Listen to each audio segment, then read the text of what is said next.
So therefore, if you have agencies like the Department of Energy,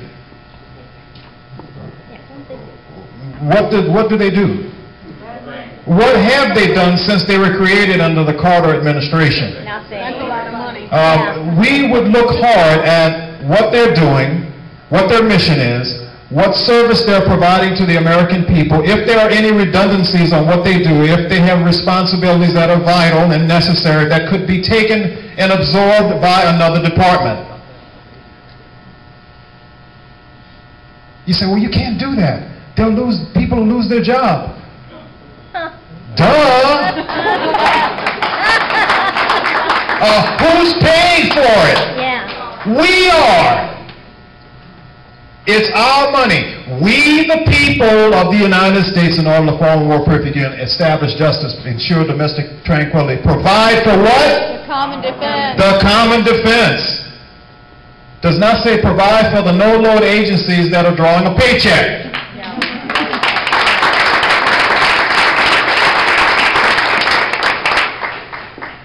So, Bill, you're cruel. I mean, you want to get rid of government? Yes. I was while I was on active duty, I was part of the base realignment and closures. How many of you ever heard of BRAC? Yeah. How many of you lost bases in North Carolina because of BRAC? Did the state of North Carolina lose any bases? I believe you all did lose a few facilities. Maybe, I'm not talking about the big ones like Fort Bragg, but I believe you all did lose some facilities. I'd have to check it.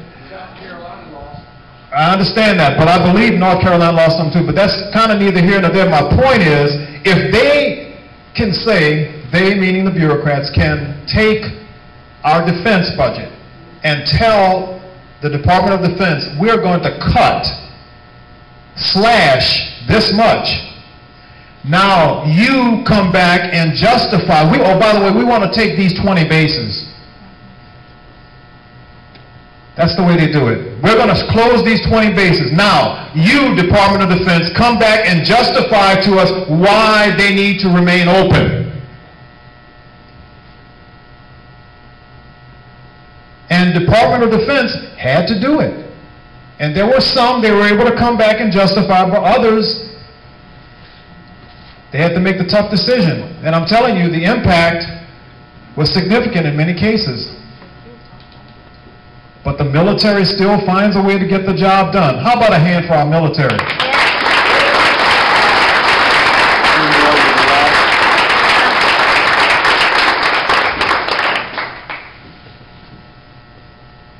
Revitalizing jobs in the economy, number one.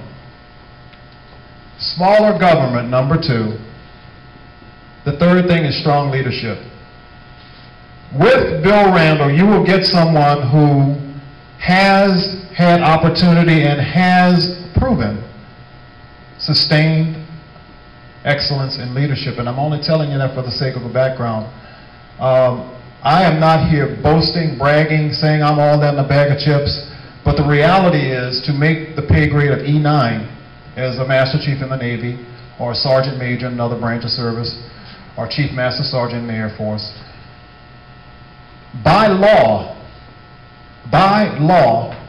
the enlisted force cannot be comprised of more than 1% E9. By law, they cannot exceed 1% of the fighting force enlisted E9.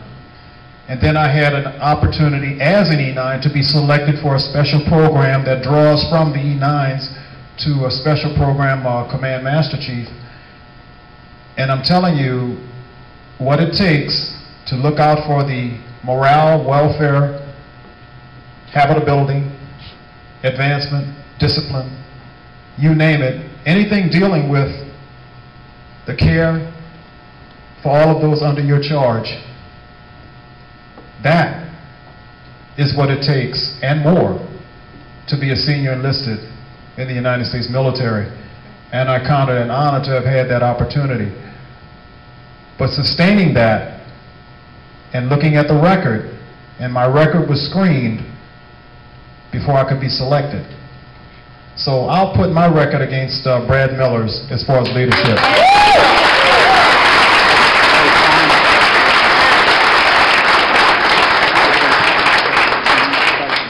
I don't want to go on and on, but I would like to open it to questions. But before I open it, I want to honor my girlfriend of almost 25 years in marriage. Wendy, in the back, would you stand here? And my daughter Gabrielle, Isabel was right there. Isabel is an advanced swimmer too. Thank you, everyone. It's a very warm greeting. I was in the Navy for 27 years, and after taking swim lessons and going to advanced swim, Isabel, after 4 months, exceeded me in swimming, and she's just like a natural in the water. But I want to open it to questions, and I think they mentioned to you if you could come to a mic or something, please. It's open for your questions.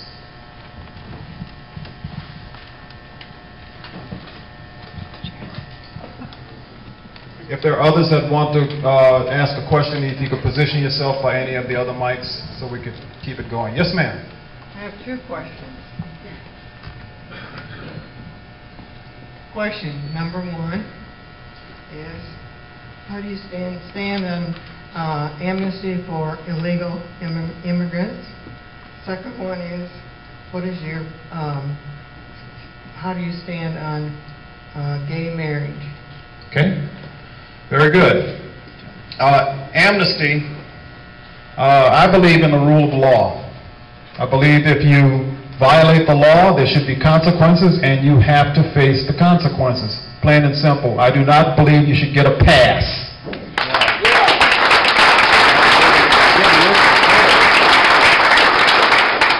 I think that cities that come up with sanctuary cities for people that are illegal or here in the country illegally are actually aiding and abetting criminals.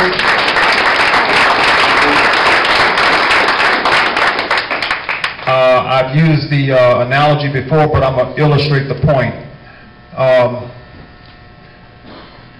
Let's say Heather Losado and her husband and family took a vacation to Hawaii. I'm sure. No, we're not paying for it, okay? And, you know, I happened to be in the neighborhood. I knew they were gone. And so, you know, I didn't want to pay a hotel bill, so I just, you know, crawled in one of their windows. Went in there. And Heather and family left in a rush, and Heather and everybody had the dishes stacked this high. And this is unrealistic because she is an outstanding homemaker, but the clothes were all piled everywhere. It was just a mess everywhere.